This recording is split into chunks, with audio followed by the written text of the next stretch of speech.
My name is Sheridan Burke, and as the Chair of the Erraldine Trust, I'm very happy to welcome you to the Crunch Time webinar, which we've organised to share experiences amongst historic houses and gardens about building resilience. Specifically, we're looking at climate resilience, understanding the new challenges to historic gardens. Erraldine was built in 1914 for Professor E.G. Waterhouse, his wife Janet and their family. It was designed by a remarkable architect, William Hardy Wilson, and together they began the garden design and plantings of Erraldine.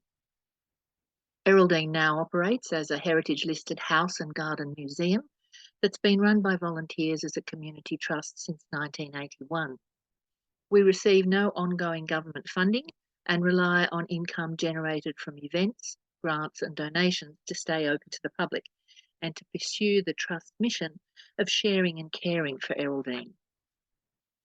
In 2019-20, the Australian bushfire season, or Black Summer as it's come to be known, was a period of bushfires across many parts of Australia of unusual intensity, size, duration, and really uncontrollable dimensions.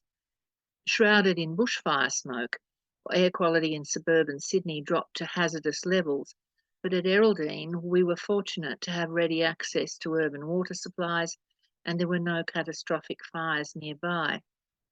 We were lucky, but many regional areas were devastated. On the south coast of our state, residents returned home from evacuation to face scenes like this. And the Black Summer bushfires eventually burned an estimated 24 million acres. The Black Summer bushfires eventually burned an estimated 24 million hectares, about 60 million acres. And since then, we've experienced La Nina with weeks and weeks of rain and record-breaking floods.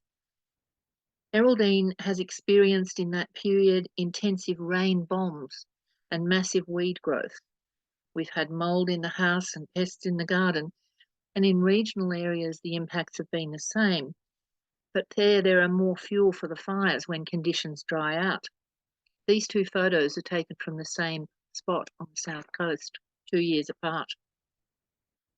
And just as the Black Summer bushfires ceased in March, the COVID-19 pandemic brutally broke out in Australia. Erraldine closed for the duration of the pandemic with all our events cancelled, so our income ceased and projects and maintenance had to go on hold. Our garden maintenance did continue, albeit on a reduced basis, as our volunteer gardeners were impacted by lockdown travel restrictions and social distancing rules. But the Trust did use the COVID lockdown time well. We used it to plan strategically for Erraldine's post-pandemic future.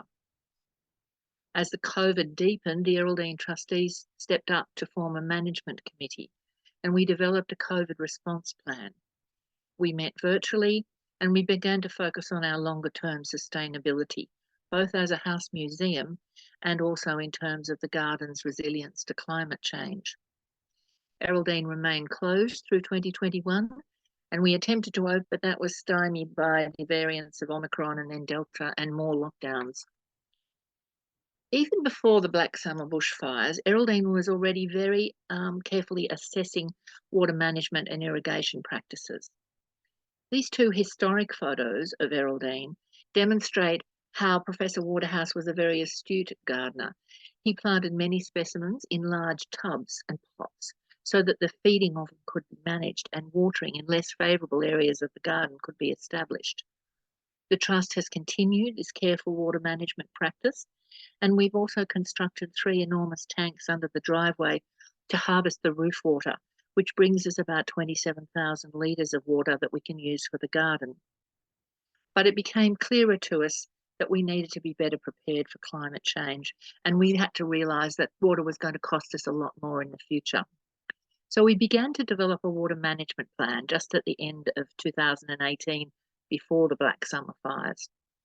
Sydney at that time had certainly experienced a longer and more intense dry spell, but as we looked back over decades of climate data, we began to recognise more nuanced trends and patterns. A volunteer working party led by Bruce Walker and Helen Wallace took up the task in earnest, and they charted all our water use over various sections of the garden and over different years. When we compared this with the local climate data sets, it suggested that Eraldine would experience increased periods of more extreme hot days, more severe storms, and a different rainfall distribution, often with more intensity. And this is exactly what's happened. The impact of these climate changes are already evident in the garden plantings, in the way we need to maintain certain aspects of the building, and even in event cancellations because of extreme weather. We could see that Eraldine needed to adapt and to take a mitigation a lot more seriously. We needed to minimise our own environmental impact as the climate emergency moved on. So we recognised that some of these impacts were going to be with us for a long time, some of them were more short term. And the water management analysis gave us a lot to think about. Since Eraldine's horticultural collection is an important element of its significance, we want to retain the horticultural collection in situ, unlike a botanic gardens where the migration of species or the change of species into better climate zones is possible. We could readily observe the impacts such as moisture-stressed plants already showing reduced growth and susceptibility to plants and disease. And we could recognise that if we had longer drought conditions, we were going to need to change our irrigation practices. In recent years, the rainfall intensity has sometimes been far beyond the capacity of our existing rainwater goods and drainage, and so we've had to augment those. These impacts and the research that we have undertaken with our water management work has really led us to take a much broader environmental view than just our water management. And we've been very fortunate to be assisted by Emma Bonbanato, who you're going to hear from very soon, to help us develop an environmental sustainability plan. There was a working group of trustees, and first we began to look at what our climate risks were. That's the register on the left-hand side of the screen there. And we looked at everything from the way we managed events to the way that we encouraged visitors to arrive at Eraldine. And we started to realise how we needed to build our adaptation capacities. The Environmental Sustainability Action Plan was adopted by the Trust on October 2022, and now we're implementing it. All our events are tested and modified using the events checklist on the left-hand side of the screen. We've redefined and changed the way we manage the driveway water tanks. We're changing the irrigation system. We're gradually allowing the grass on the tennis court to change to be a more water resilient type of grass, and we've ceased its irrigation virtually. We've pruned and retubbed the horticultural collection and adjusted their irrigation. And we've initiated an events program that includes lots of sustainability initiatives and lots of interpretation of what we're doing. And we focused on kids. We commissioned an audience engagement strategy to help us diversify our audiences, and we looked particularly at how we could engage more with families and with children. We began to devise a primary school visit program with a strong sustainability focus and looked at a range of education activities. We developed a kids magazine, which is a treasure hunt around the garden, understanding the insects of the garden, the plants in the garden, and the way it's being maintained.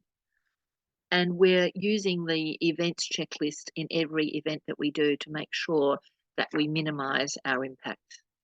We're doing most of our events promotion now online and through social media, aided by a new project volunteer in that area. And we now, at the end of the pandemic, have a series of plans and foundations in place for us to open up more readily now. We have a draft conservation plan, we have our resilience and recovery plan, and we have our environmental strategic plan. And we're very enthusiastic to share our resilience and recovery experience. But we've also been closed for more than 2 years, so we've got a minimal income. Our volunteer base has significantly reduced. We have a deferred maintenance catch-up to deal with, and we have to recognise that the climate change impacts on the garden are going to be permanent. So we are needing to be more sustainable in our organisation and environmentally, and we're working hard on it. This webinar is part of that. We're looking forward to sharing with these wonderful range of speakers their experience, their knowledge, which will help us improve our own position. We have a fabulous lineup of speaking talent. They have got experience and expertise to share, and I want to thank all the speakers, particularly those from rather uncomfortable time zones. Thank you to our moderator, Ian Innes, and Huddle, our platform organisers, and to the organising committee, the trustees, the sponsors who are Create New South Wales, and our supporters, the National Trust of New South Wales and the Australian Garden History Society. Thank you. We have 2 question and answer sessions for your questions, and we look very much forward to your participation and feedback about this webinar. I'd now like to introduce you to our first speaker, Emma Bonvanato, the Environmental Sustainability Manager at the Sydney Opera House.